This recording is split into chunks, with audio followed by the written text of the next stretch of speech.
Welcome back to Off the Mods. My name is Derek. I'm here with Jeremy. I got Mr. Taylor, Mr. Brown with me, but we also have two special guests. We have Ed and Ryan. So let's start with Ed. You've been here before. I'm a returning guest. I'm just here so you could get the real big fish here. I'm the bait to lure in the great white shark. There's nowhere to talk about me. I'm a modest man. I appreciate that. Though. Oh yeah, no. But then there's also the guy who's the God, I haven't seen Jaws in a really long time. What was the name of the shark hunter? I think it was Ryan Brady, right? Yes, that's correct. Yes. What's up, everybody? How we doing? Good, brother. It's an honor to finally get to meet you vicariously through Zoom. I've followed you both for a while on Twitter, and it's an honor to do this with you, Ed, for the second time. It's so good to see you, Mr. Brady. Thank you for your endorsement. Me being at second base is a 50-year-old broke down retired cop, but I definitely appreciate that, man. I gotta let you know, having Ed the second time, as someone who has had Ed many times, the second time is better than the first. It really is.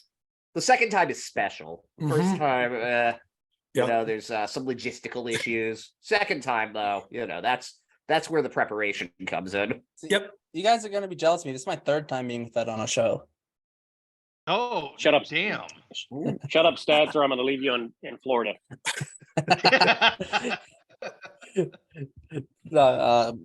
Ed and I did the Pirates preseason report for Pesky Report, and we're off the Monster. We did a show earlier before the season started with that. But let's get into stats and shots. I know Jeremy's a little tight on time. A special show. I did a show on divorce court. Let's do it. Wait, really? I forgot about that show. I used to watch it all the time when I was in college. Guilty. Oh my god. All right, let's get into stats and chats. We've been doing for our stats and chats. If you guys have been listening, if anyone's been listening, we've been doing opening day starters at every position for the Red Sox since the turn of the century, so from 2001 onwards. So an example is if a guy has started at a position multiple times, like David Ortiz at DH, you only need to list him one time, but you got to list every different opening day starter since 2001. We're going to do second base, and we're going to start from 2000. You don't have to do it in order, but from 2001 all the way to 2023, there have been 11 different opening day second basemen for the Boston Red Sox.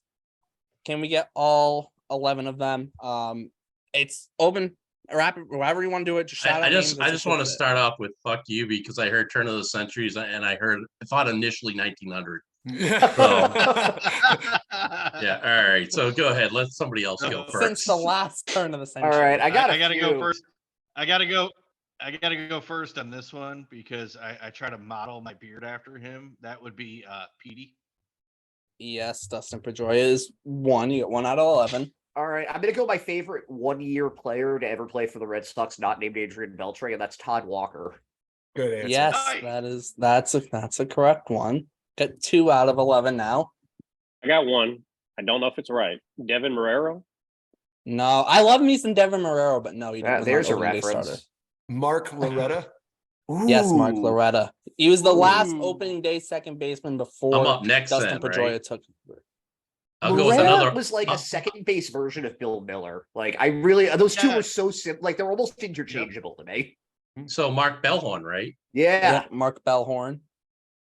Nice. Good old Mark Bell. Was Mike Lansing the one in 2001, or was that No? Okay, so no Mike Lansing. Mike Napoli. No, not at second base. No, we have. He does this for every position we talk about. Yes, every episode. So we have from 2003 all the way through 2017 because that was Pedroia's last year. Okay, it's a lot of one-year guys. Did Brock Holt ever start there? I was gonna say Brock. No, he didn't start at second in base. I think the only position he started on opening day was left field. I feel so good we're doing this. two. So we're doing 2001 forward. What about Pokey Reese? No, you have 2001 and 2002, two separate guys. Then there's 2018 and 2019, which was the same guy. 2020, which was one guy. 2021, one player. 2022, another player, and then 2023 was another guy. Oh, yes, Christian Arroyo this year. Yep, Christian Arroyo this Trevor year. Story. Yep, Trevor Story last year. Jose Offerman. Ooh. Nope. Mother. He was third base. He was third base. No, he No, was a second he- baseman. no. I think he might have been off the team at that point, though. Yeah. Not in my heart. No, though. he was he was opening day DH, I think, in 2002. okay. Oh yeah. Yeah. DH. Yep. Because he that's couldn't field. DH. That was the first. Offerman was Yep. the first like mean nickname I remember hearing on WEI. They called him Jose Awfulman. Very clever. Does anyone Oh want to my take a guess at God. 2021? I could see his like I felt like he always wore the high stirrups. He came from I think he came from Texas. We got him late in his career now. Oh, Kinsler. 2020. I'm talking about 2021. It Oh, wasn't so Kinsler. so Kinsler did come through. Kinsler wasn't- Kinsler was 18. He wasn't that an was a opening while day back. shortstop. Was Eduardo He was, Nunez? but we're talking Eduardo about second Nunez was base, right? 2018, yeah, second base. 2018 and 2019 was Eduardo Nunez. Okay. That's 21. second base. Way back in 21. 2021. Way Was back. Who'd you Jose say? Peraza one of Yes, them? 2020. Okay, I vaguely remembered him. You know, he's still only like 28. I feel like he was a vet. He was like an old man veteran back then. He had a couple good years in Cincinnati, but Who the heck do was we the have 51 2021 yet? guy? Does anyone? Oh shit. Oh fuck off. He's that still would on the be team right now. 3-run Jackson by Bo Bichette. Uh, Does anybody else want to arbitrarily punch Bo Bichette right in the throat? He yeah. looks. I wish I He could go looks back like- to when I saw him playing A-ball and punch him in the face then. I There you would go. straight up take him behind the patrol car and pistol whip the shit out of him just for fun.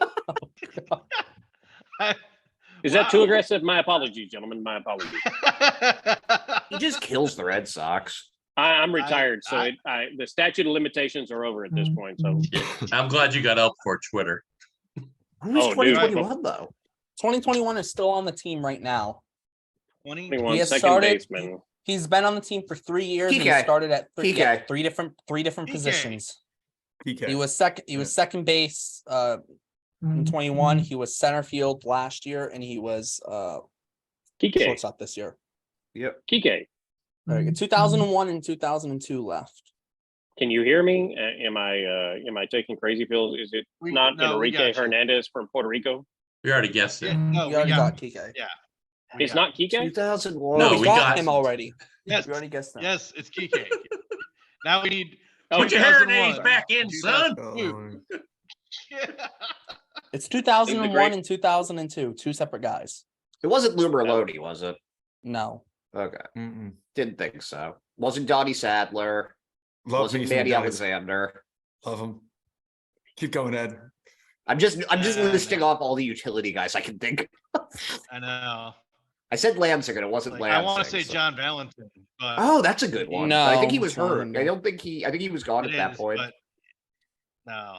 Yeah, he was gone by 01, I think. All right, I let's drank start a with lot the, of whiskey during that time, so I don't really remember the early 2000s. I was the I was deployed a lot back then, so my apologies. the 2001 I was opening day drunk a second lot baseman then. for the Red Sox only played for the Red Sox in 2001. He played 96 games, but previously he had played 4 years with the Reds, and then before that, 2 years with the Royals. And then after the Red Sox, he played with the Cubs for a year, the Rockies for a year, and then with the Pirates for a year before retiring after his age 31 season in 04. Shoeless Joe Jackson. Oh, that's a good guess. And he wore number 12 for the Red Sox. And every second baseman wear number 12 for the Red Sox. I did. Yeah, that Sir, sounds familiar. Sir, number 12 should forever be retired for Michael Anthony Jed Napoli. Lowry. Ellis Burks. I like Jed Lowry.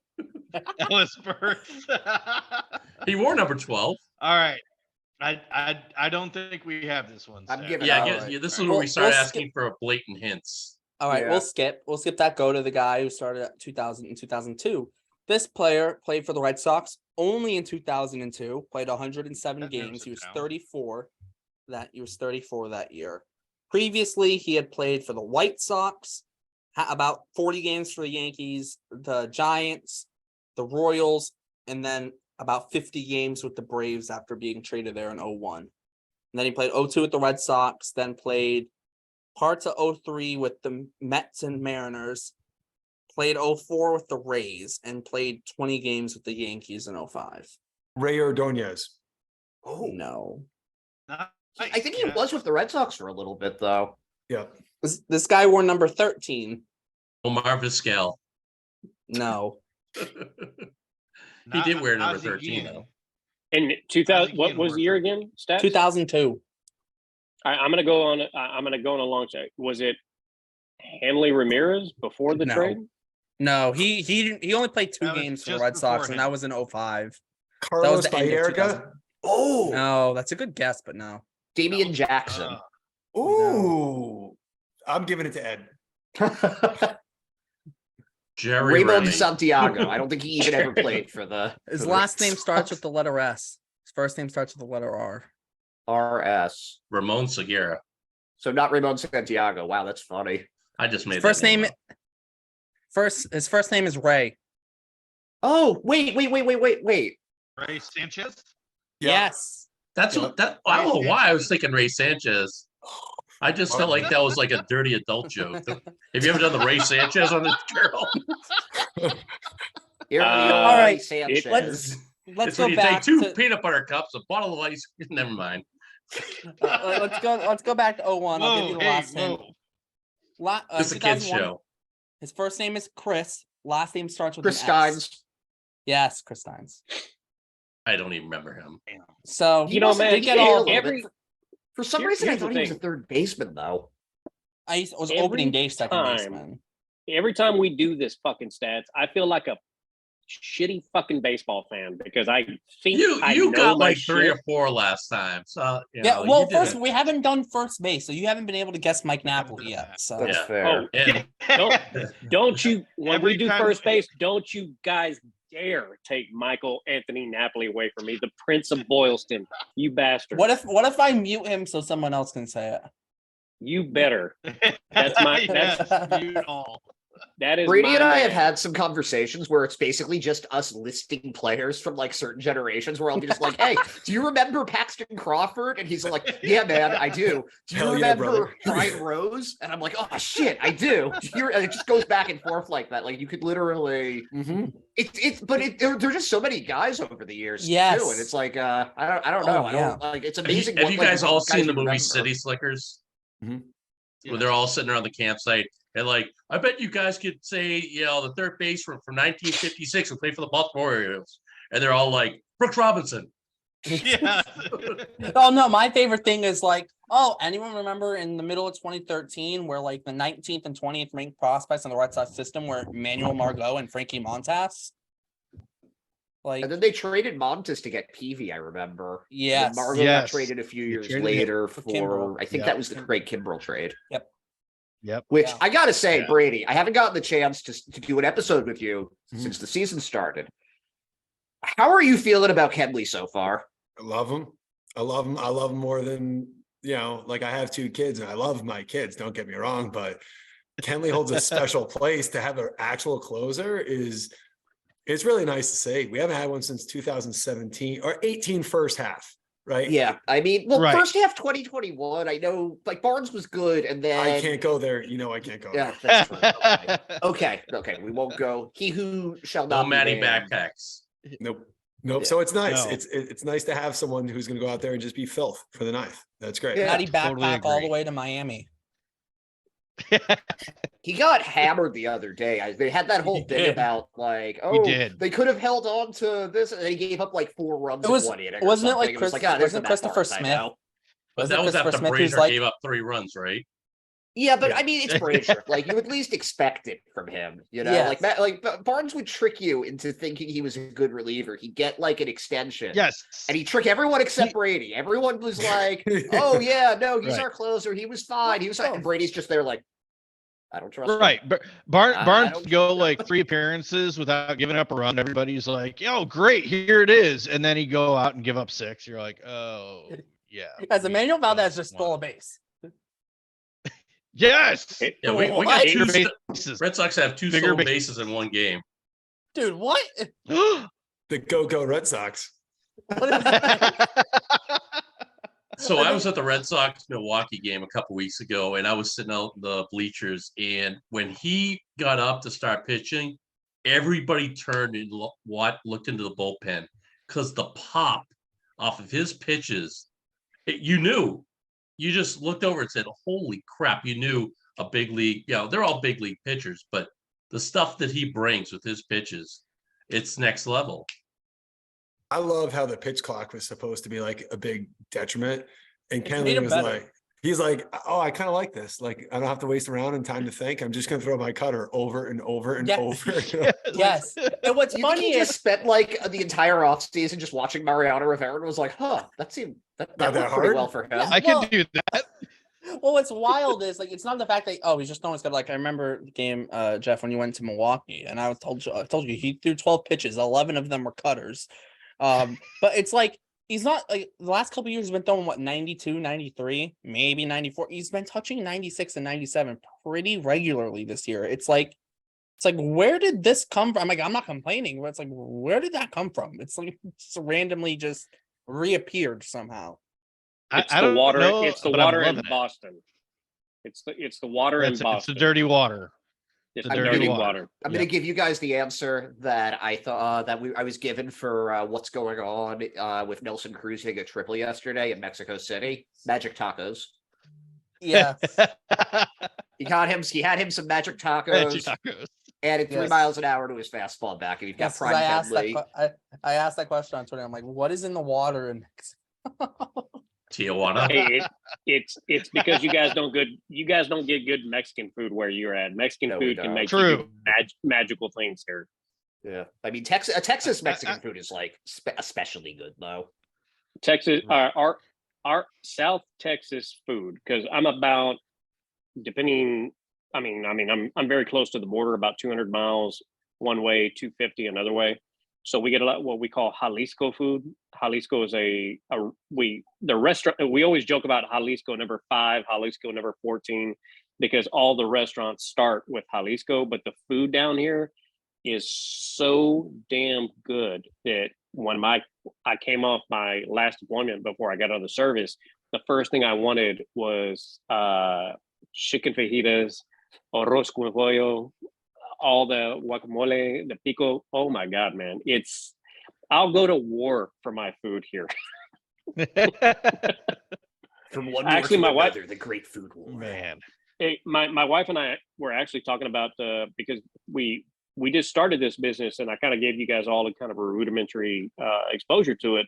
But the wife and I were thinking about opening up a Mexican restaurant fairly close to Fenway, a true Mexican restaurant with traditional South Texas, northern Mexico, Jalisco type food, because I think it would fucking kill up there, because it's Probably unlike would. anything you've ever had. It's unlike anything Me- you've ever had. It's just so good. Although you I'll probably admit, find like a Mexican Mexican food up there- representative, so they don't call you racist. No, Yeah, don't Again, do it. Don't do it near Fenway. Do it in Fenway. Don't go small. Go big. So none of you I guys am- actually live near Right. Fenway, right? Am I the only one that's actually been to Fenway this year? No. No, I might. yeah. Well, no one knows this. I might go to college in Massachusetts next year, so we'll see. Oh, MIT. Yeah. No, I'll be in Boston in about I'm not that I'll be in smart. Boston in about 3 weeks. We're going to spend a week up there, end of May, first week of June, to see a few games, but also to kind of scout locations too. oh, hell yeah. There you go. Because honestly, Mexican food up there sucks. It does. I've been It- up there a bunch of It times. does. It sucks. does. And Uh, I'm not saying Chicago's better than Texas, but Chicago does have some good Mexican places. I know a good taco. And you go up any New England place, no, it's not good. Yeah, I Yeah, grew up in good. Somerville, and I'll be back in 5 weeks for a little vacation. So I Brady, I, don't- noticed you even were in Florida, it's not fighting good. with not fighting, I guess, but you and our friend Cody were having some words about a certain big maple-like Canadian pitcher that's been in AAA for the last month, named James Paxton. Uh, It's interesting because Not Sox me. are they're gonna have to make a move when they can't just keep him in AAA for the whole season, right? Like, and it doesn't seem like he's like 34 years old. Like, you know how old people are. They don't like change.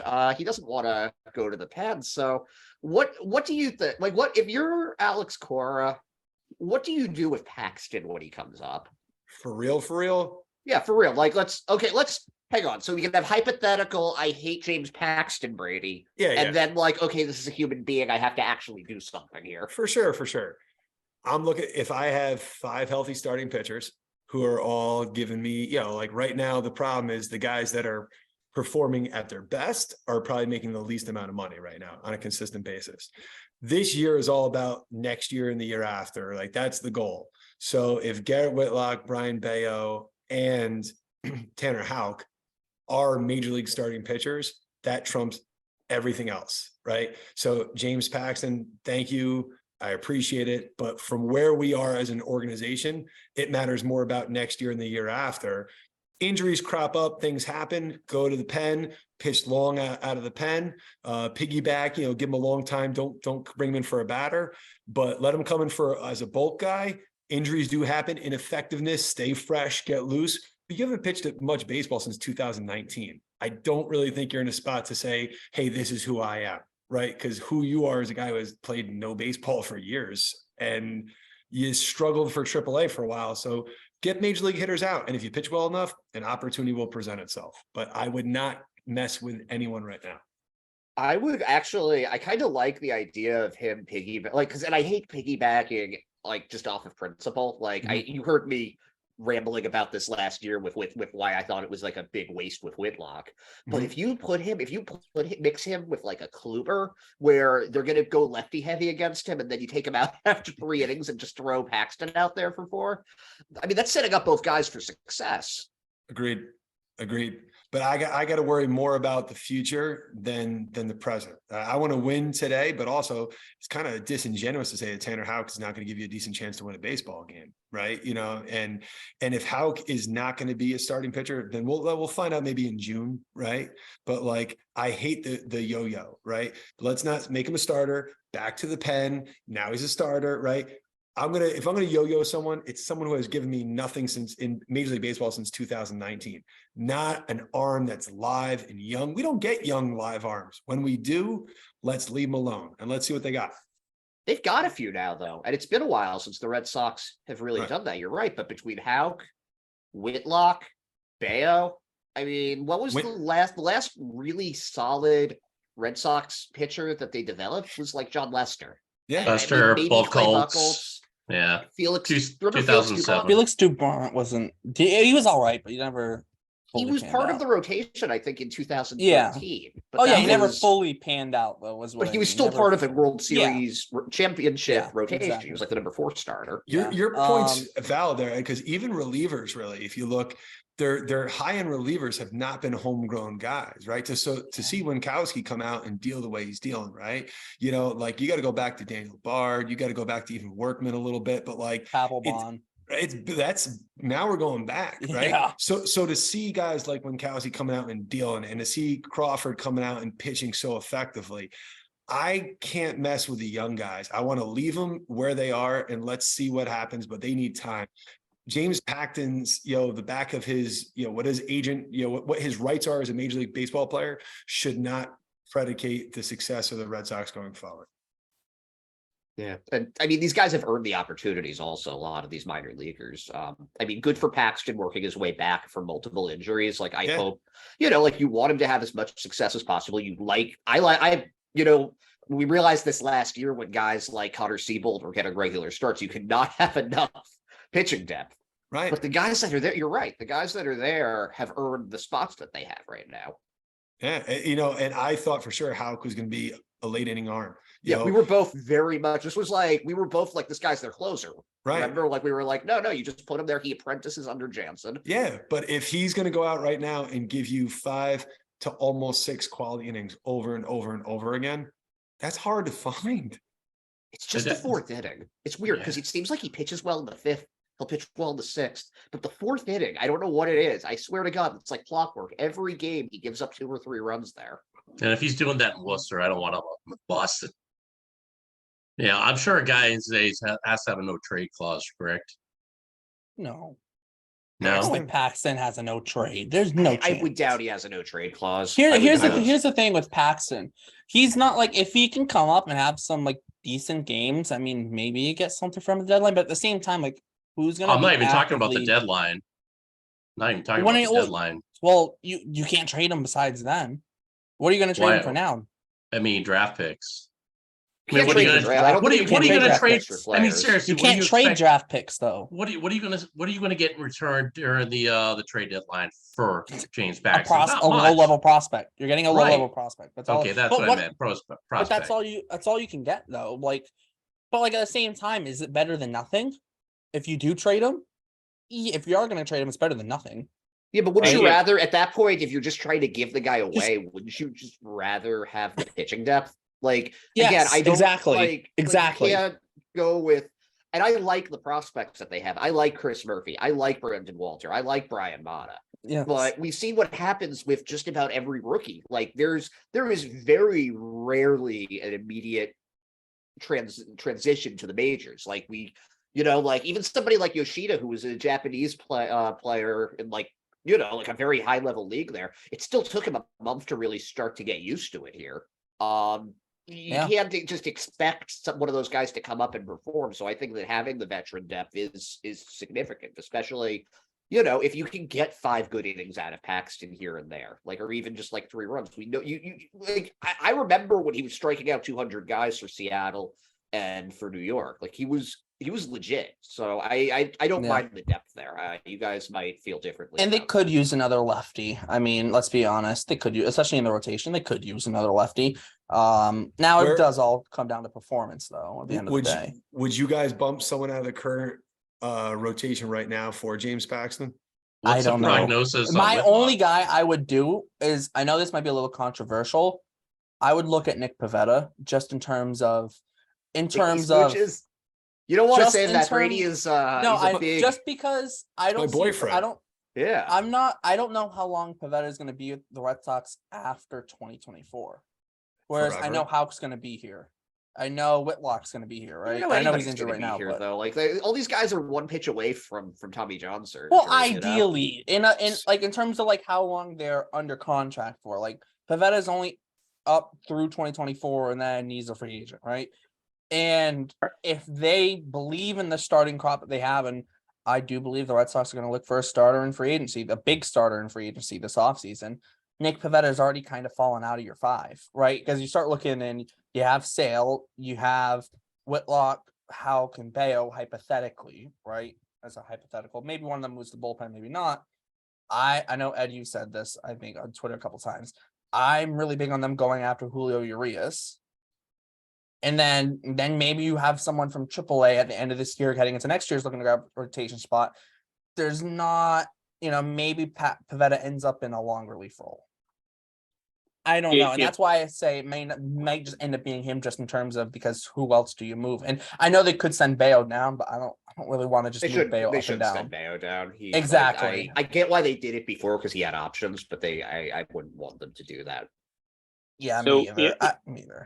If I may, you guys are far more in the weeds with the analytics and the metrics of the dynamic that is baseball now. But I'm a little bit older than probably 3 of the 5 of us that's left. Jeff, you and I are the same age. Brady, you got some salt and pepper, but I bet you're a little bit younger than me. Oh, by the way, I'm so much happier that you have a beard. It warms my heart, because you tweeted me a picture of you with clean shaven, and I was devastated. I was like, where the fuck is this man's beard? How dare you, sir? But let me just interject this, because even though I was down, I was down on the fucking Bruins yesterday. They ruined my buzz. The Red Sox the day before were giving me stress, unbelievable stress. And I'm typically the king of Red Sox positivity and rally the troops. But for just a moment, for anyone that's going to listen to this outside of us, the Red Sox finished 15-14 and had some really unique injuries, and this team was a couple injuries away from either bank or bust. I think they have resiliency I think they have a lot of players that have moxie. I think they have the ability to get to the end. And this team is going to be a team of scrappers, a team of fighters. And I think this is an 86 to 88 win team. And I think at 88 wins, we're really viable as a potential wild card berth. You get me to the dance and all bets are off. Everyone's ERA is 0, everyone's batting average is 0. But if you look at this team abstractly, you're going to get Duvall back. You potentially can get Story back.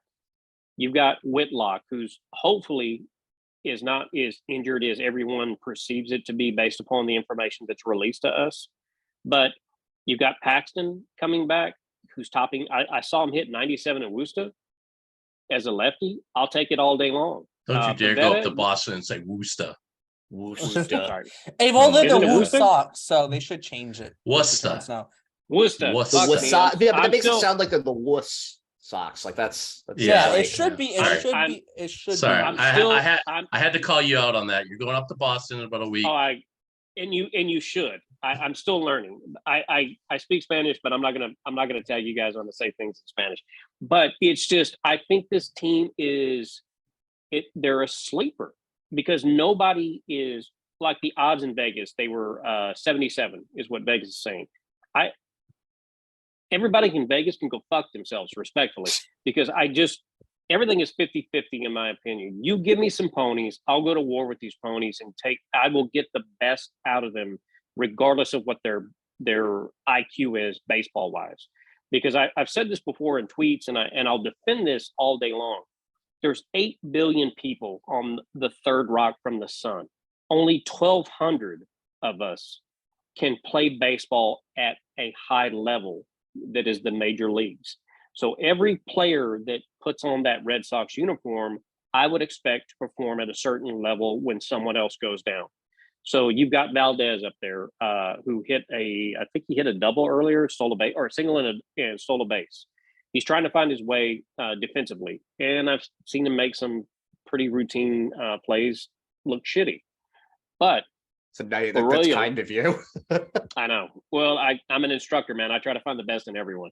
But I hear, people like you, Ed, Mr. Brady, Stats, Mr. Brown and Mr. Jeremy, and I follow several other people on the platform that just have this amazing ability to look at the analytics. But I'm the guy that's always been, okay, theory is great Call Bob. until you go to the field, and oftentimes theory is disproven in the field. And I've gone to I've done certain things where you have the greatest plan available, and then unfortunately you get to the door and you can't kick in the door for whatever reason. So you have to adapt and overcome. I think this team is adapting and overcoming and performing really well based upon what has been put before them. They're 15-14. We have the same record as the Yankees. The Baltimore Orioles are playing well above their capabilities, I think. Tampa Bay is a cheat code right now on MLB 23, the show. But we've got this basically the same record as the Astros, the Dodgers. So we're talking plus or minus 1 or 2 games right now. I think this team has a legitimate chance to shock people.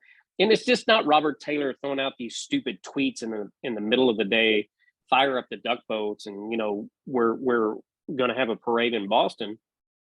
I really think these ponies have a chance to do something special, as is.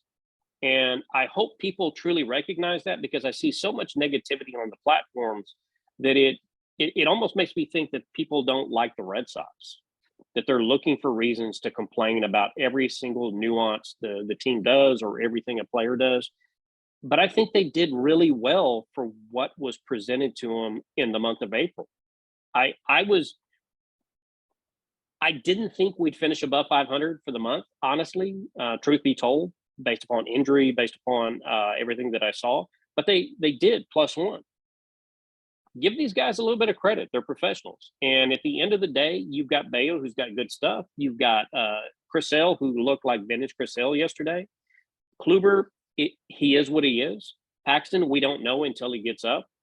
Pavetta, he's 50-50. He's either going to be lights out or he's going to get lit the fuck up. You've got some good ponies in the pen. You've got Chris Martin coming back, Ryan Brazier.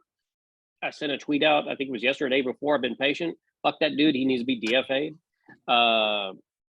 But Kenley Jensen, is he on the IL? Did they put No, him he's on the actually, IL? they said he could pitch today if they needed him to. Okay. So you've got a legitimate closer, as Brady said earlier, to kind of paraphrase what he said. It's the first real closer we've had since first half of 2018. Yep. That's fucking exciting. So when he came in and gave up, I guess it was yesterday, he gave up 1 run. I was still excited we had a closer. This team has moxie.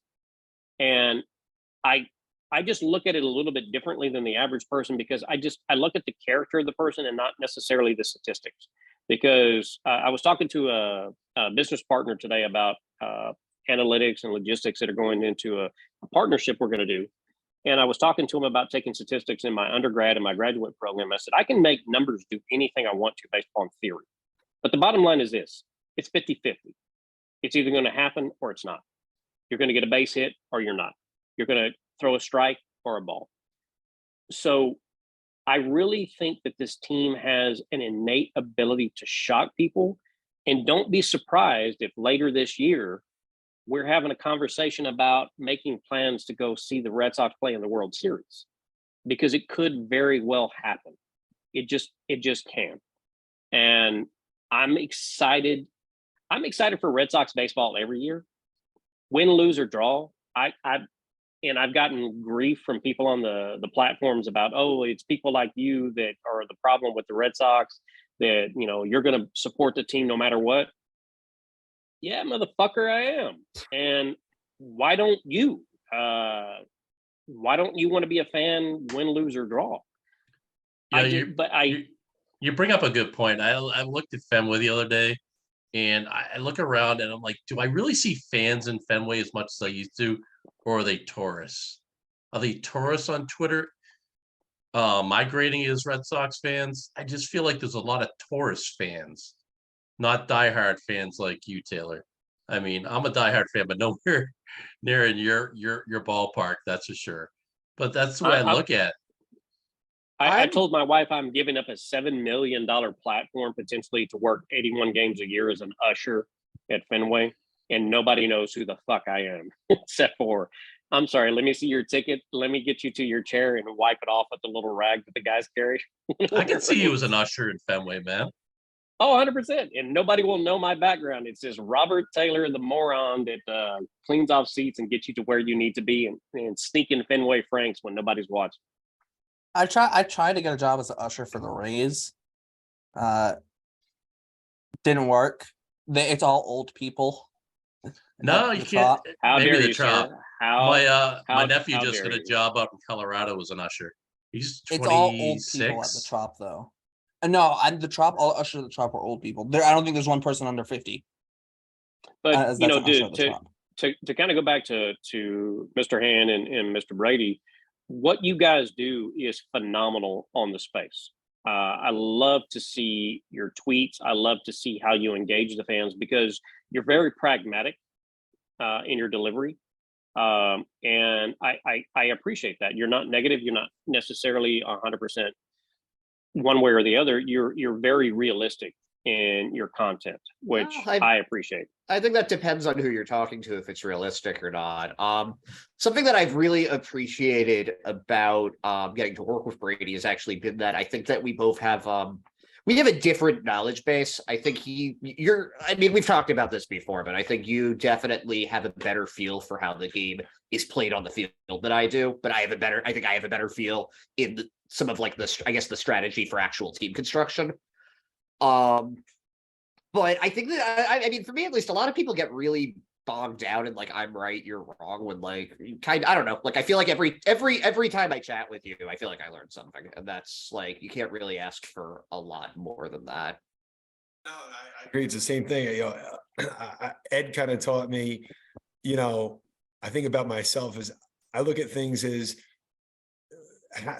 success breeds misery, right? So being as successful as the Red Sox have been, I think a lot of fans, they sound just like Yankee fans. A lot of Red Sox fans sound exactly like Yankee fans, where they don't understand a bridge year can be really exciting, right? Like, because, kind of what we said before, could this team be a playoff team?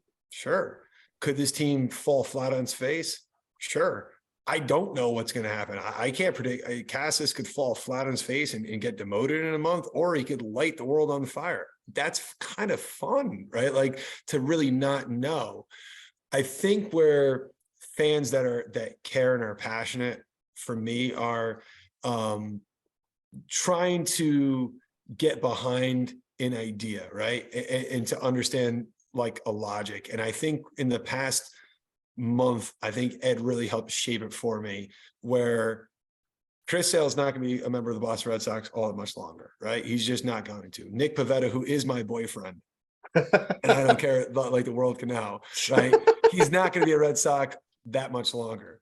But my God, if they can have 3/5 of a starting rotation, potentially homegrown, now money can be wielded to bring in the next big crop, that big premier pitcher that has to be brought in. And in fairness, it has to be, right? Like, at some point, it is understandable to say, where are we going now, right? Like, at some point, we got to get back in the race. But if we're building toward that, and that's what it is, I think that's kind of, I'm seeing it.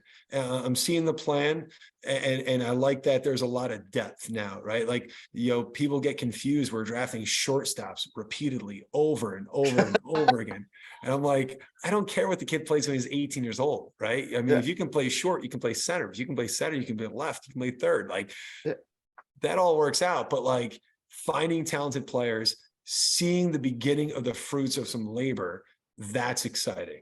You know what I mean? Like, that's why I don't want Houck mess with James Paxton. Houck is part of the future, right? In some way, shape, or form, he's going to be a lot longer tenured Red Sox than James Paxton. So it's about Tanner Houck. It's about making sure Whitlock is healthy and putting him in the right place to succeed, and Brian Bayo being in the spot to succeed. That's what we have to learn. And as long as they're doing it, then let's go. Yeah, I mean, like you said, this has not happened in 15 years. And even then, we only had I mean, Lester was fantastic. He went on to have a great career. Buck Holtz, up and down. But before then, and I'm going to show my age here, you had Bruce Hurst, Roger Clemens, Earl Cam Boyd. Those are three homegrown Red Sox pitchers. That's 40, almost 40 years ago. So this is generational. It's not going to happen that often that this happens. Not everybody is Tampa Bay, where they just pull pitches out of their ass for some reason. And I have no idea how they do it. They're like the Alabama of baseball, where these guys just suddenly appear. Either that or their player development is just, they got a bunch of Elon Musk working down there doing player development for their pitching staff. But you just don't see it, especially for Red Sox. And I'm excited about it. I'm excited to see Jared Duran succeed when half of this damn tourist Red Sox nation wanted to ship him out with a bunch of baseballs. How would you not want to see this kid succeed? I was down on him when he went to the World Baseball Classic. I thought he missed an ample opportunity to grasp that position. And now that he does, the Red Sox are in a good position in a few weeks or maybe a month when Duvall comes back. Where is he going to play? You got 4 outfielders. First base. And they're all good. They're all hitting. Well, yeah, there you go. He's played. I mean, I'm just throwing it out there because he's played there before, but it's just Justin Turner could play first. He plays. Duvall plays. Maybe move him in left. DH Yoshida. Depending on how Cassis plays, I know obviously we all want to see Cassis succeed, but if he does continue to struggle, by the time Duvall comes back, then maybe you look okay. Maybe. Oh, he's easy out by her. And I hate to say it because I'm a big Tristan Cassis fan. Well, I don't think that a demotion necessarily means the end of the guy's career either. We saw that. We were just talking about Duran. He's 23 years old. There were guys that come. Listen, sometimes it's like Pedroia where they come up and they struggle for a month and then something clicks. Sometimes it takes longer than that. But I don't see how you can look at Cassis and not see the ability that's there. Just like his ability to perceive pitches is not something that you see very often. but it's, you need more than that. He does have one thing that he's incredibly good at, but he needs to, there's more work to be done. And it's a game not just of failure, it's a game where you have to figure out how to learn from your failure. And it's a game where you can adjust to it, and then they adjust to you, and you have to continue adjusting. You have to keep on evolving. And that, like, you gotta hit the ground running like Cassis does right now. You're coming in there expecting to be a big money first baseman right away. Yeah, it's hard. Yeah, what I see with Cassis is, I like to go back in history of the Red Sox. I love listening to Wade Boggs do interviews. I love Ted Williams interviews. And more than not, you see one pitch that's perfect in your bat. And right now, Cassis doesn't have that confidence to pull the trigger when he's seeing that pitch. That's why he's full count Cassis. Or he like just misses it, or he just like foul tips it. Or he fouls it off. He fouls. I swear to God, that guy hits more foul balls than anybody right now. It's yeah, and it shows that his pitch recognition is there. It's just he's like just off. Yeah, it's almost like he's in between a little bit. When he clicks, it's gonna be like Trevor Story back in May last year. He's just gonna pull the team on the back of his shoulders. Where are you with him, Brady? I kind of think that Trevor Story's injury, it was very impactful for Tristan Cassis, right? Because everybody has to slot up one. You know what I mean? And when you're coming out and your starting pitchers are struggling, generally speaking, out of the gate, that puts pressure on the offense, right? And an injury to Story, an injury to Duvall, right? I think those kind of things put more a slow start by Yoshida, had the injury a little bit, right? I think those things put a little pressure internally on Cassis, like, oh, I got to deliver, right? And we know you can't get from here to there in a straight line, right? There's a progression. So I kind of want to see, just let him keep his head above water. I loved Cora giving him 2 days off. And honestly, that may have to happen a little more often, right? Because you don't want to start pushing and pressing and developing bad habits. And I think the pitch recognition is there. He's not flailing at pitches. When you're not flailing at pitches, it's usually just a matter of time. I want to see him go the opposite way, drive the ball, use the wall, the kind of David Ortiz approach here. Like, when you're not hitting the way you want to, just use the monster. Pepper it. All of a sudden, things start to pop in. I think he will kick in. He might need the warm weather to kick in a little bit. Let the bats kick in. Let Duvall get back. But I think the pressure, as some of these guys start to return, I think the pressure on Cassis internally, let him drop even further in the order. Not because he can't hit, but because I want him to organically develop. Here's the thing: this team's going to be have so much depth when everyone gets healthy. We don't have any other injuries, which is highly unlikely. But it is always But if at some point we get this team that mostly healthy at the very least, maybe it's a Mondesi who still gets hurt again, or a Christian Arroyo gets hurt or whatever. But you're looking at this team and you go you got right now you have Yoshida, Duran, Verdugo. Then you're gonna add Duvall to the outfield mix, and then on the bench you still have Refsnyder, who you need because he hits lefties. Raimel Tapia is odd man out because you're not gonna carry 6 outfielders, right? You look at your infield and you have Devers in cast at the corners. You also have Justin Turner, who can play both first and third, although you probably don't want him playing third much anymore. But then up the middle you got PK, he's another guy who can play the outfield, but he'll probably play most of the infield this year. Then you get Arroyo, Alberto Mondesi, Trevor Story. And if Emmanuel Valdez keeps on playing well, now you're just getting more guys in there. And it's not a bad problem to have, but it's definitely something that the Red Sox are going to have to figure out, and how everyone kind of fits into the picture of the team. And it wouldn't shock me. Let's say even if the Red Sox are in wild card contention at the deadline, it wouldn't shock me to see them maybe move a guy for a bullpen arm who's on the MLB roster. Something like that wouldn't shock me.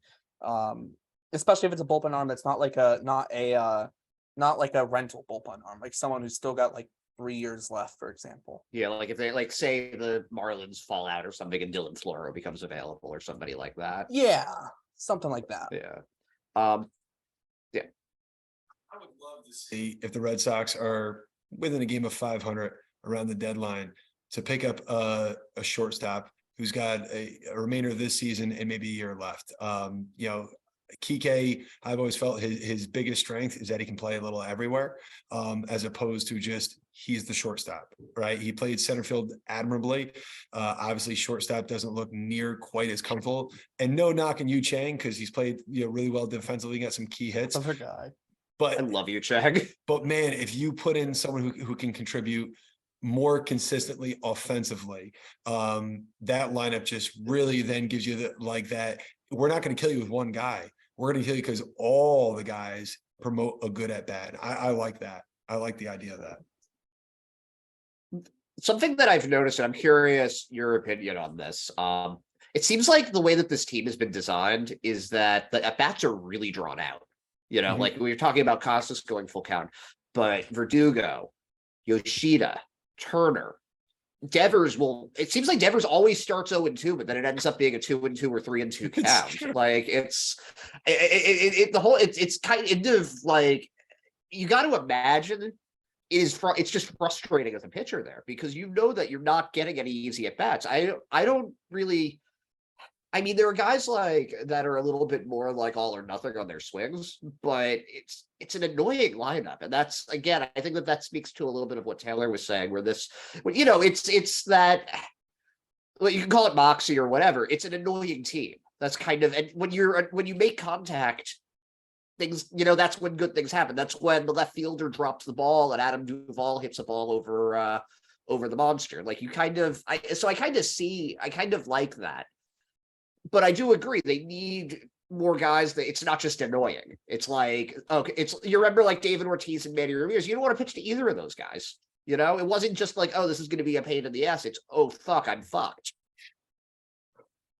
Yeah, I feel like this team's gonna be a little 2013-ish though, because in terms of lineup construction, because of how long it can be, but also to how much it can be like an annoying lineup for pitchers. I remember that 2013 team. Like at times they had like Victorino in the 6th spot, and he just put up like a 10 pitch at bat, and it's just like, yeah, that's not fun for pitchers. So I feel like this team's a little bit that way too, where if everyone's healthy, you might have Duvall in the 5th or 7th spot, maybe depending on how they put the righties, or even the 6th spot or something like that. Like you're gonna have guys who can hit in a normal lineup, maybe the 5 spot. They might end up in like the 7th spot in the Red Sox lineup. What would you guys think about if he was available? Ahmed Rosario. I would love Rosario. I mean, Right. he's a free agent after this season. Yep. So you might want to try and, extend him.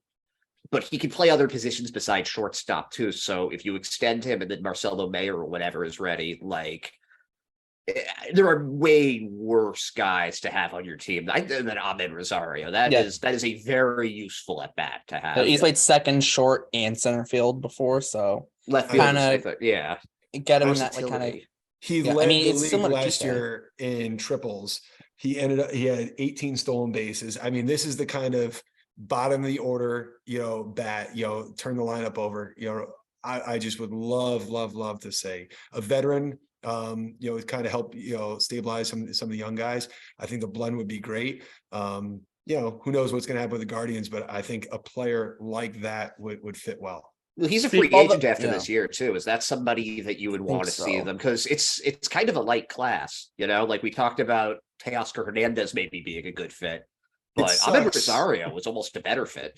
It sucks that you couldn't offer him the qualifying offer if he gets traded. Like that would be easily, I'd be like, yep, you're my guy for you're getting the offer. I think he'd be a fantastic, I think short term. Love to have him for a year and a half. That'd be perfect. Yeah, I will say, I still will say with him though, it's like also depends on like what a guy like Adalberto Mondesi looks like. Because if he comes back and is healthy, and you put him in the 9 spot and he's hitting like 250 and scaling like a base every game, which it feels like he might be able to do with the new rules. I mean, and with him, you're gonna get great defense. You can't rely on his health, obviously. Yeah, I mean, can't we rely don't on know it, what he's going to look but- like either. That's Yeah, I think, exactly. But if he comes back, let's say end of May, maybe beginning of June, and he comes back and he's healthy, he plays like 2 months up until the deadline, stays healthy for those 2 months, maybe that kind of takes away the problem, especially with it's still seeming like they're willing to roll with Story at shortstop for now when he gets back. Does this team need a veteran catcher? I see Connor Wong's finally No, molding into something, but Connor Wong's budget or poor man's JT Realmuto. I'm fine with Wong and McGuire for now, and if one of them doesn't work out, they've got Aquaman. So, like, I'm pretty. Which, Although by I the don't know about him at catcher, but I don't know if you listened to the episode with this, but I've been to, because I've got my press pass for the Woo Sox. I'm there a lot now, and I get to hang out in the clubhouse. And I've never once seen Jorge Alfaro wear a shirt there. Never once. He's always got a towel on. He's always got his hair up in the man bun, and he's always just kind of awkwardly standing behind people until they notice him. And it is very funny to me. that feels like such a Jorge Alfaro thing to do. Dude, he can mash too. Like that guy yeah. swing. Like I just don't know about him behind the plate, but hitting God, wise, but if he'll you hit. just find a spot for him to line up. Yeah, that's that he- right. I mean- that is a right-handed power. That's a guy who could hit 30 home Yes. runs in a season if he ever got the opportunity to play a full season. That's like if you don't have anyone for a DH spot, and like, oh, we got this guy Jorge Alfaro in AAA. Yeah, let's call him up. Yeah. We know he can hit. That's He's what I feel also- like he's for. He also leads baseball in walk-off hits since 2021, believe it or not. Jorge Alfaro, guy in the minors right now, has more walk-off hits than Alex Verdugo or Aaron Judge. But That's if it's near Memorial Day and Cass is still sputtering along, would you be opposed to Justin Turner taking over first base duties? Obviously, it's not for the rest of his career, to give Alfaro an opportunity to DH. That's tough because Turner's 38 years old, and you don't really want the wear and tear on him there. And we've seen what happens, like if they put in somebody crappy to play first base. We saw that. Listen, I know Your Cass is crappy really- option is Emmanuel Valdez. That's your I crappy don't- option. Well, you can put Rob Refsnyder there. I feel like if Daniel Nava could figure it out, I feel like Rob Refsnyder. He's played could first figure it base out. before, but it was like 5 years ago. Yeah, but he also used to be an infielder, Refsnyder. Yeah, exactly. Well, the reason I say but, Valdez yeah. is your crappy option because he had played a little bit at first in the minors. The point here, though, is that if something happens to Turner, I guess, yeah, you can bring back Cassis, so that's okay. But I kind of like keeping Turner off the field just because he's played every game. And his bat, you can argue one way or the other, like, is he better than JD Martinez? The team is better with him in the lineup right now. And JD's on the injured list in LA. Yeah, but he was hitting there too. Like, I think that's going to be a fun conversation. To The follow best into the ability is season. availability at the same Yeah. time. So That I agree with. That was a basketball reference. That was the best thing about Paul Pierce. The guy got stabbed 50 times and was like right out there, like didn't miss a game this season. Like that is an underrated ability. I completely agree with that there. Just being every day is awesome. how many RBIs does Yoshida have? It keeps like kind of 16 getting 16 or something like that, I think. 284 Oh, runs. 17, yeah. Yeah, Yeah. that's a good stat line for what he started with. Brady, I got a question for you. Actually, it's two questions. Okay. So the first part of this, okay, you ready? Okay. I get messed up there. Anyway, question one, what off-season move that the Red Sox made has been exceeded your expectations, and what move has been very disappointing to you? Like, what would be like the term for like the opposite of exceeds expectations? doesn't reach Disappointment. expectations. Rejects Disappointment. expectations. Doesn't reach expectations. I don't Yeah, know. like what has been like, I guess, biggest boom, biggest bust. Yeah. I guess for me, I thought Yoshida would take longer to acclimate and to give such quality at bats. Like, I thought he would be good. I'm really getting excited now that they were right and baseball was wrong, and that they found a left-handed hitter who can just drive the ball, and then to see him go the opposite way the other day was really encouraging, because I think if he figures that out, the league's gonna have a problem. So for me right now, Yoshida would probably be like, I was excited, but like it's better than I thought it would be. Can I say Jansen is mine? I just heard so many Mets fans crap on this guy. I thought And he would be I was good. expecting the worst. I was Yeah. expecting I don't know. what's the guy? Oh, Craig Kimbrell. Yeah, somebody a little more Yeah. inconsistent. Yeah. Yeah, it's a very different experience. It's like a lot. I always like, even like at his peak, Kimbrel was like it was like it was like dice game, but for closers. It was like he had to work every freaking count to 3 and 2. Just all of the drama. Fell off 3 pitches. You don't have no pitch clock. You don't need to be anywhere. Jensen's just, he's like, it's more like Koji, where it's just like boom, boom, boom, 3 pitches down the middle. You know what's coming, and it doesn't matter. And that is the best kind of closer, in my opinion. I think, I think Folk was a little bit more like that. Papelbon was definitely like that.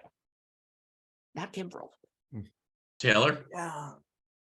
Gentlemen, Mama Bear has been texting me for the last 5 minutes. She needs help. She's still semi-recovering from surgery. So I've got to hop off. I'm sorry. Life takes priority. It's fine. Mama Bear is my world. We got 5 babies, but that woman rules my life, and I've got to take care of her. Mr. Hand, always fucking amazing to see you. Pleasure as honor to always. talk to you.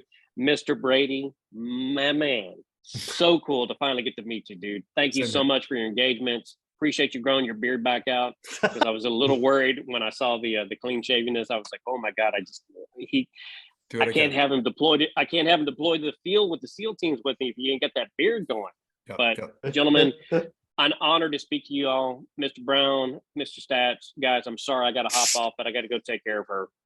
But you guys have a great night. Be safe, and I'll see you guys very, very soon. Just, cheers, man. Always. Be safe, guys. Yeah. Bye. Yeah. I'll say this on a guy who's maybe fallen short of expectations, but I mean, I still have faith in him. Corey Kluber, just in terms of so far. I know he's had a rough couple batters in was it the 2nd or 3rd inning or what it was tonight, but it's been a little bit better since. But I mean, like I said, I still have faith in him. I don't think we're not going to get Cy Young Corey Kluber, right? I think he can still be a solid rotation. 2-time Cy Young Corey Kluber. I wish we could get Cy Young Corey Kluber. I wish we could. But it's not gonna. Do you guys? You might remember this, Jeff, but do you remember how Dan Duquette would always bring in these formerly outstanding pitchers? There was. I don't remember if he brought in Saber Taken, but there was Pete Matt Young, Steve Avery, John Burkett, John Smoltz. Yeah, he was just. Well, no, I don't think Schmaltz was. Schmaltz was way later. Right. Yeah, he was Theo 09 or 2010. That's what Kluber kind of feels like, though. It's almost like a throwback to those late 90s Red Paxton Sox. too. Yeah. Paxton too. Yeah. No, it's that sort of is what they're little just quick rentals to get us over the Pat Rapp, there's another one. Yeah, Stats, I gotta agree with you. I gotta be honest, Corey Kluber, I was not feeling the move. I wasn't then. I'm even more not feeling it now. This is true. It's just I want to be wrong. Ed knows. I want to be wrong. Yeah. I don't. Oh no, I know. I You've see been in the straight up about not chat liking all the time. Yeah. You're there I hope I'm wrong, but totally. I hope I'm wrong, Kluber. Hope I'm wrong, Kluber.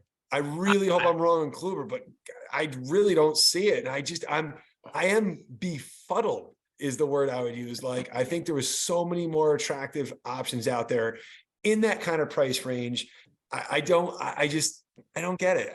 I just I feel like there's an affinity for guys that were the Tampa jersey to bring them to Boston, and cool. We saw how well it worked out with Waka, and that was well, but even still, Waka didn't make a million starts. So very good when he pitched, but he didn't pitch enough to really he hurt the Red Sox in some ways almost as much as he helped. And he did overperform his expected numbers. So there was also that for I don't like. which is more of a thing of it's not a knock on him. I'm not using it as a knock on him. I'm using it more as Walker was good, but at the same time, if the Red Sox had re-signed him, would he have done what he did? And I feel expected stats are almost better used as prediction, as stats for predicting the future. I feel I mean, that's how I feel about expected stats. I really thought Sale and Kluber were going to feed off each other, just bulldogs, but they end up looking like Kluber two guys in a too retirement robotic home. For that. Kluber might be they a little end up more looking like two guys from a retirement home more than two prior bulldogs. I think that There- we're seeing something with Sale right now. And I Yes. don't mean it necessarily like it's going to be like we're seeing the new Cy Young Sale, but I think has to make he's going through the process, and we see this with guys sometimes. The real greats are able to do this, where they go from being throwers to being pitchers and being able to do what they do with less pure stuff, and it's interesting with Sale because his velocity is still there, but his command and the break on his slider are just not what they, and like that happens when you age. Like that's just what happens. But we saw Pedro Martinez did it, CC Sabathia did it, Randy Johnson did it, Greg Maddux did it. These guys figure it out. Like Sale, if he can stay healthy, I am convinced he is going to figure it out. He might not, Sale, he might not be a Cy Young candidate, but I think that he's still got something in there. Yeah, Hey, he's I got think too he's a much little pride different. not to. Yeah, I think he's a little different than some guys, though, just because, like, I feel like Sale's one of the very few pitchers who was elite with just really 2 pitches. Yes, he did throw a changeup, but like, let's be honest, how often did he throw his changeup? Especially when it came to high leverage situations, didn't throw it often. It was made basically fastball slider for him. Like, there's only so many guys that are that dominant with 2 pitches. Like, you can maybe go back to Randy Johnson, obviously. You get Sale. Like, recently you have like Jacob deGrom, really fastball slider. Oh yes, he does throw other pitches, but it's mostly fastball slider. Spencer Strider in his year and couple months in the big leagues now has basically been just fastball slider only, although he did add a changeup this offseason. So he's even working to get away from just being a 2-pitch pitcher as a starter. So if for a guy who's so dominant with 2 pitches, now having to learn how to pitch and bring the changeup more into play, because at the end of the day, if you're not blowing guys away with your fastball and you're not throwing wipeout sliders anymore, you do need a third pitch. And that's been the whole conversation with Tanner Houck. Needs a third pitch to start.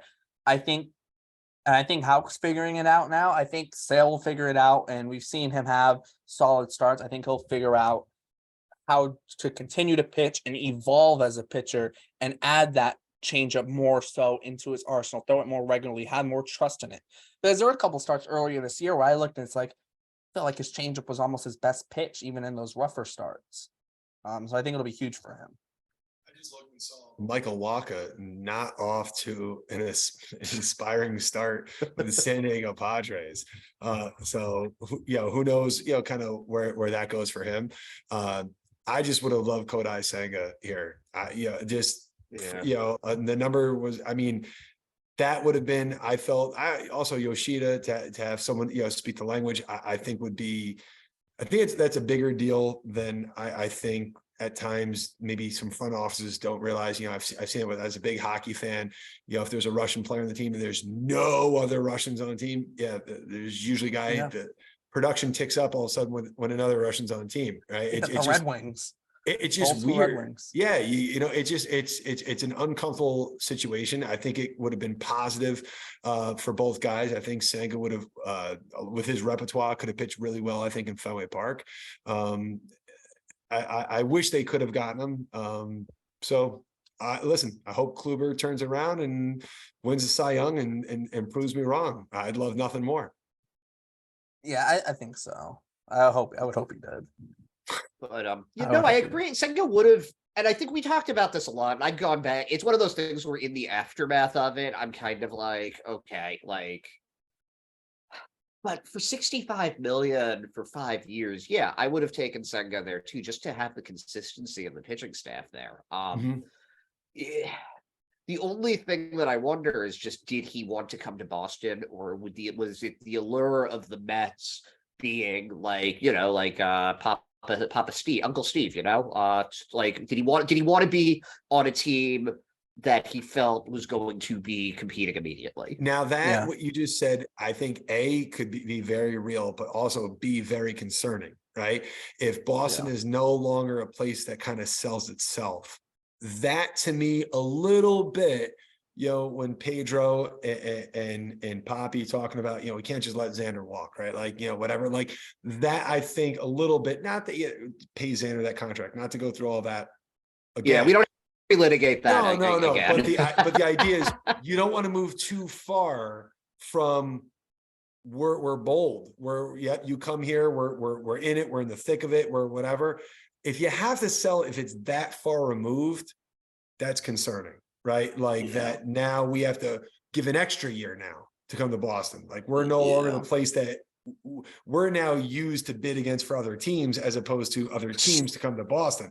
Yes, the interest kings are used as the Red Sox are here. We're gonna just drive. Red Sox are just driving your price up. That's what I feel like could happen, but no, I don't think it will. My pipe dream for this upcoming offseason is like Roki Sasaki decides to leave Japan early, and the Red Sox just go, "Here, we want you, come play for us." And they can only offer him so much money, so it really comes down to who does he want to play for, and maybe Yoshida can pull some strings and say, "Hey, you already got a Japanese friend here, come to Boston." And I mean, Yoshinobu Yamamoto is going to come over from Japan next year if you want a Japanese starter, and he's coming over as an international free agent, as where I've seen some people suggest like 100 million for him. I don't know if it'll get that high, but I think he'll be a guy who maybe you're looking at a 6-7 year deal, which I don't know how I feel about, but he's a guy like I would rather take him at his price opposed to where like someone where Aaron Nola might be, depending on what his price might be. I mean, the one that I like is Arias, just because he's still in. He's Yes. not. Oh, he's like 20. He's like 26. Like Yes, that. He's a 26 said year old. give him a 9-year deal. I've said give him a 9-year deal. I don't care because if a guy that's never thrown a pitch before gets 100 million for like 5 years, then I wouldn't think it'd be 5. It'd be like I think Yamamoto's getting like 7. What did Daisuke get?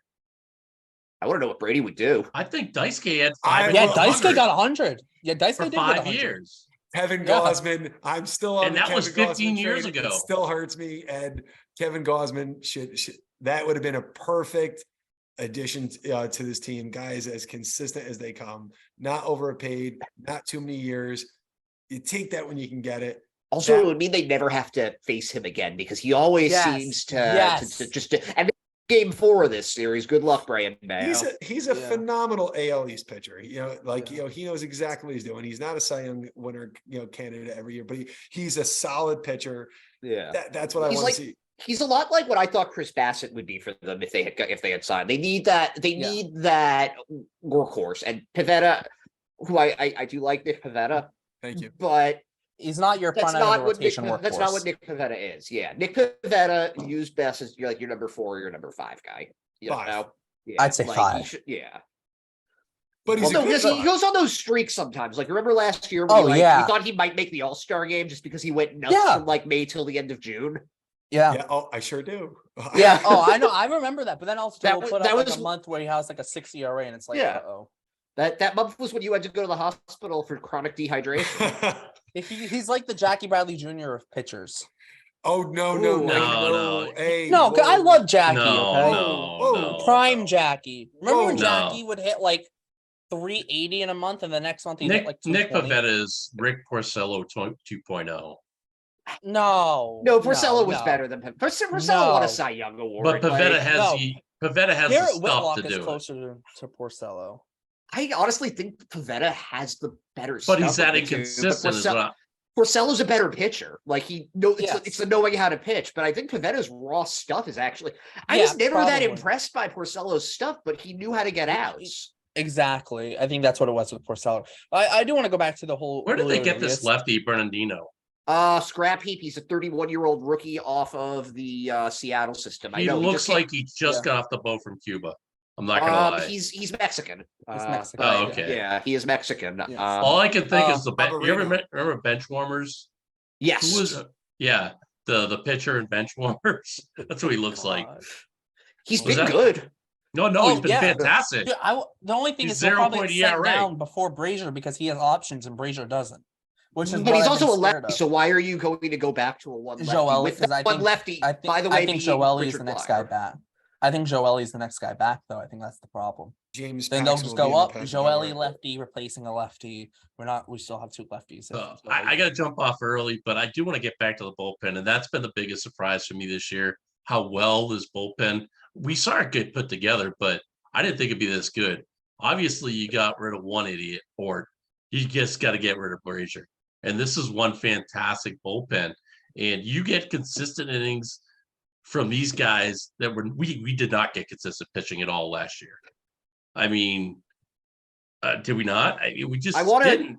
let me tell you something really quickly about the pesky report last year, when week after week, Ryan Brady would go on and leading into the season and be like, the bullpen's not good. Hansel Robles isn't good enough for this. Jake Diekman sucks. Maybe Strom's okay.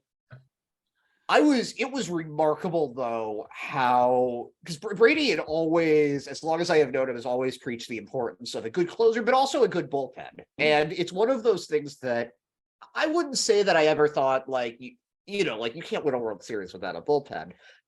It's important to have a closer. But I didn't realize not just the importance of having that closer, but having set roles for the other Oh guys. yeah, Jaron Duran. And I think that's something that I don't know if you picked this up from just like watching baseball or like How far ahead where of you? got Sorry. yeah. With It's called like, Twitter.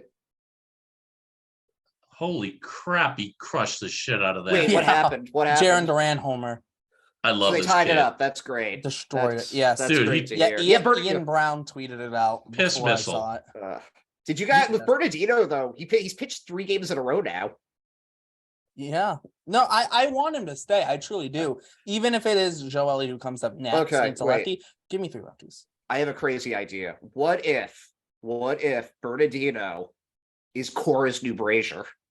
And he's going to give it, he's like, because I think he became truly loyal to Brazier at the end of the 2021 season when he threw him out there like 5 games in a row and Brazier was just like, all right, I'll do it, guys.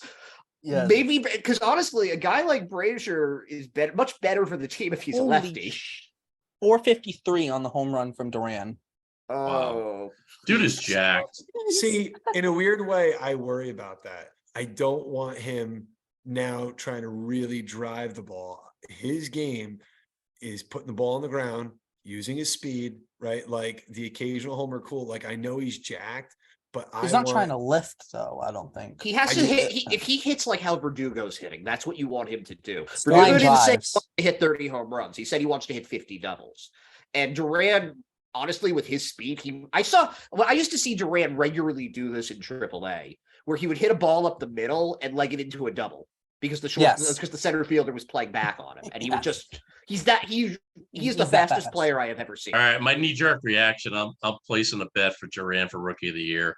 He's sometime not this week. Yeah, he's on my fantasy team. I have can't be Rookie of Yoshida, the Year. Duran, and Verdugo. He's not a rookie though. Oh, yeah, he can't do it. He's not? though. Did he have No, enough he's hit? not. Yeah, he he's had got enough over. at-bats? He passed. Oh, yeah, rookie, he did have enough He at-bats passed it, last year. unfortunately. Because Uh, if not for that, then yes. Yeah. Yeah, but also too, like if it wasn't him, like if Duran was still a rookie, you'd probably say Jared Kelenic still a rookie. And no offense to Duran, I think Jared Kelenic would be the favorite if he was a rookie.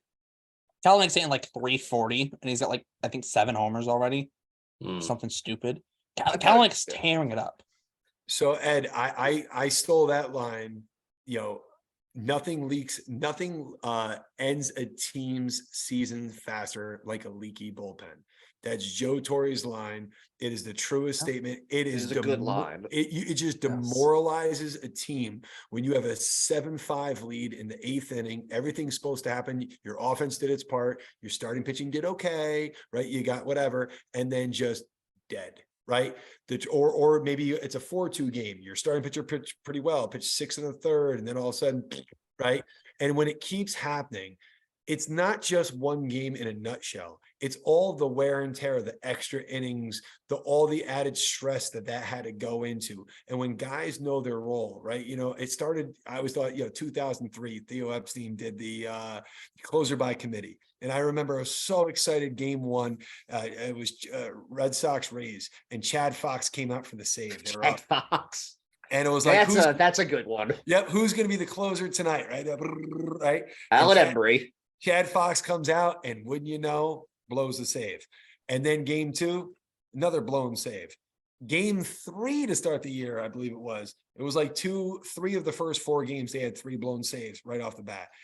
To have to work through that is just stupid, right? If you have a good offense, and the Red Sox do, and you have a very good pen like the Red Sox do, a lot of games that you're going to lose, you're going to sneak and win. And then you can be around, a couple games above 500, and then you can fill those other gaps in as the season progresses. So you just Yeah. explained that to me in a way that is very easy to understand, makes complete sense, like your logic. Why do you think the bullpen is still like so disrespected by most people? Why is it so underrated? I think oddly enough, starting pitching is overvalued at times. In today's baseball, if you can give me a solid Yes. 5+ innings, you're great. But we're trying to make every pitcher a starting pitcher, right? Even the Red Sox are guilty of it, right? And, Yeah. and me too, right? Tanner Houck, Yeah. good arm. Can we make him a starter, right? Whitlock, clearly he could thrive in the pen. Well, Maybe we can look at somebody like Winkowski, who they were using as a starter. We both said it last year. If they ever let this guy pitch out of the pen, Yep. he's going to be a legit setup man. Same with Pivetta right now. Pivetta Yeah. is a number 5 starting pitcher. Oh, You Cutter put Crawford. Oh, Emmanuel Valdez. yeah, Let's it's your run, run, Bob. Jack. Oh hell Let's yeah! That's his first. go. That's the rookies there, Dude, That's, he got cheated on the first pitch. dude. The pitcher had his back to him up until the 10-second mark, and Valdez is just waiting on the pitcher. And he finally turns around the 9-second mark. Oh my- Valdez still got a foot out, and he finally takes him out at 7 seconds, but he called the strike on Valdez because he wasn't ready for the pitch at 8 seconds. Yeah, Oh, which is wow. total BS. So I got to see Valdez take batting practice last year, and there were I two remember guys. you saying this. Yeah, it was Valdez and Cassis were so much just better than anybody else.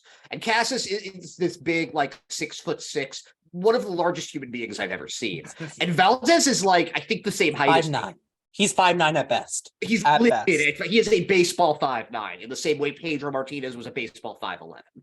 Same way Pedroia is listed at 5'9", but he's even Right, said he's he's five- like 5'7", he's 5'8" on a good day. 5'9". But he was Like getting Altuve's just, yeah. 5'6". He was getting just as much power on his swings as Cassis. It was like he could hit. Yeah. The defense is something totally different, but you know, I think he might end up at DH Brady, I'm just surprised because you're of the still on, defense. man. They got the second period had to have started by now.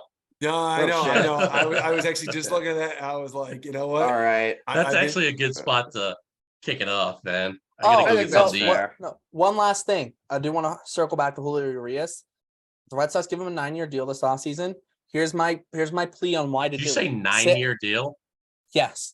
Okay. Julio, Chris Sale only has 1 year left on his contract. After that, Urias's contract just takes Sale's spot on the books, and now you have Sale's $30 million freed up to go use on someone else. That's my plea. Go get Urias this offseason, and then go get me another guy this offseason after. Just do it. And then also too, Urias becomes your frontline lefty because Sale's probably not that anymore. Hey, goes- Brady, it's nice meeting you. And if you ever do a hockey pod, let me know. I love talking hockey more than I love Absolutely. talking me too. baseball. Me too. No, I'll let you know. Absolutely.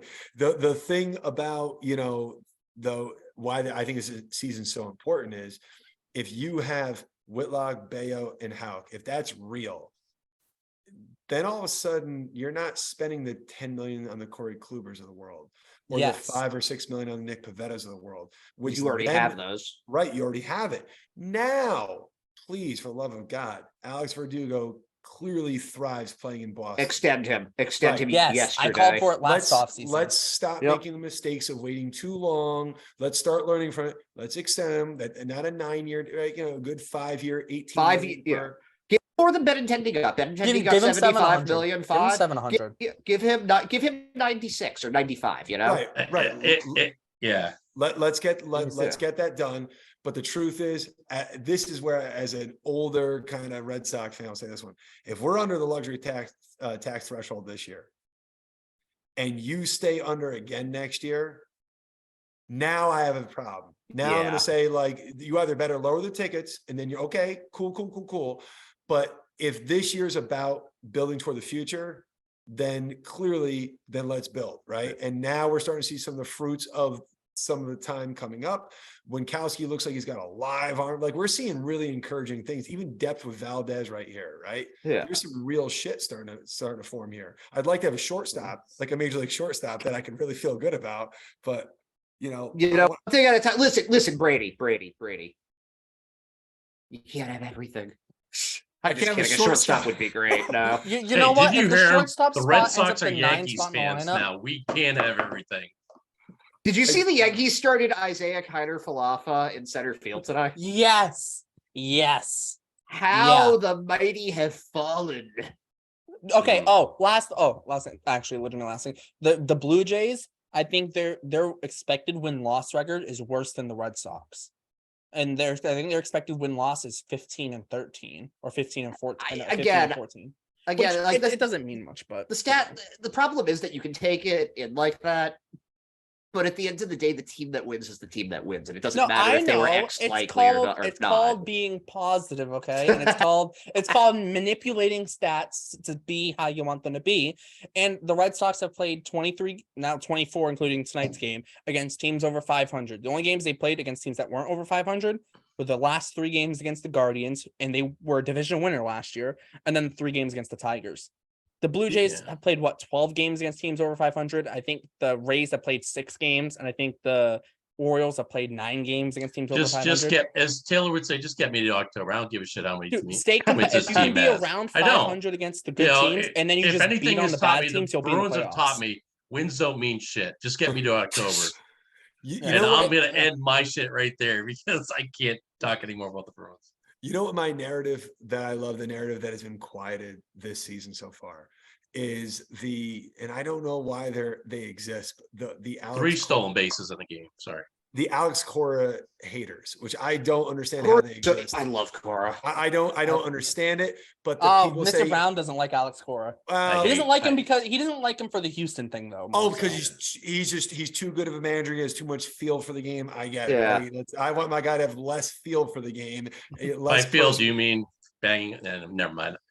So hold on. I don't want to go down this road. We can go down this road another night. Who cares what he did back when? So what? That's like if your friend was dating a girl and she was horrible 10 years ago, but she's a sweetheart now, I worry about the today, right? That's just me. I worry about today. But all I heard was Cora can't manage. He can't manage a bullpen. He can't handle a bullpen. It was like, well, they didn't really give him a whole lot to work with. Exactly. Now you give him a closer for the first time since the first half of 2018. All of a sudden, we got a really good bullpen. This is the first bullpen Cora's really been given where he has like legit weapons. Like, remember when Ottavino was their best setup man, and he turned out to be good, but he wasn't that good that season. Right. He mixed and matched in spite of. I mean, he won a World Series without having a closer. I mean, like that's really cool. He used starters in the bullpen. That's how bad the bullpen was. Which, for the record, I absolutely love, and he gives zero shits about it, right? Like he's like, like it was Rick Porcello in 2018, and in 21, I'm trying to remember, he was just like, Nick Pivetta, you're gonna start, and you're basically Rick Porcello 2.0. I was like, okay. He was good at it though. He really was. If he was a closer, Nick Pivetta, I think he could be beyond electric.